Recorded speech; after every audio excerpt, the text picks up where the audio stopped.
সন্ত্রাস, নৈরাজ্য এবং ছাত্র জনতার গুলি চালাইরে গণহত্যা করে নিয়ে শেখ হাসিনা সহ এইসব ঘটনার জড়িত হলরে বিচারের দাবিতে কেন্দ্রীয় কর্মসূচির অংশ হিসেবে চট্টগ্রামের আনোয়ারাত অবস্থান কর্মসূচি পালন করছি উপজেলা বিএনপি এবং অঙ্গ সংগঠনের নেতাকর্মী।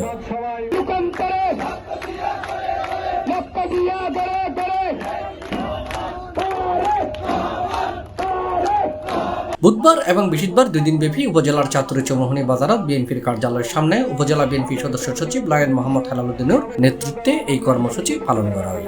এই সময় তার নেতৃত্বজ্ঞ বিক্ষোভ মিছিল বাইরের গুরুত্বপূর্ণ সড়ক ঘুরিয়ে শেষে সংক্ষিপ্ত আলোচনা সভার মধ্য দিয়ে কর্মসূচির সমাপ্তি হয়। এই কর্মসূচিতুন সন্ত্রাস নৈরাজ্য প্রতিহত করিবার লাই নেতা কর্মীলরে নিজ নিজ জায়গাতুন হাজ গরিবের আহ্বান জানানো হয়।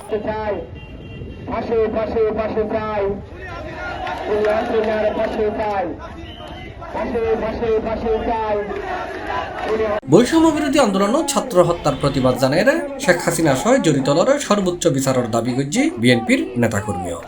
এই অবস্থান যতক্ষণ পর্যন্ত এই দেশে খুনে দেশে শেখ হাসিনা গণহত্যাকারী তাদের সকল দোষর এবং সারা দেশ ব্যাপী বিগত 15 বছরে লুটপাট, দুর্নীতি, সন্ত্রাস, চাঁদাবাজ যে সমস্ত লোকদের কাছে এই দেশের সাধারণ মানুষ নির্যাতিত নিপীড়িত সকলকে বিচারের আওতায় এনে বিচার নিশ্চিত করতে হবে।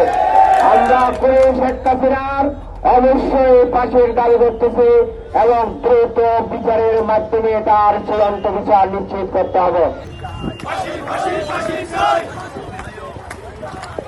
C+ চট্টগ্রাম।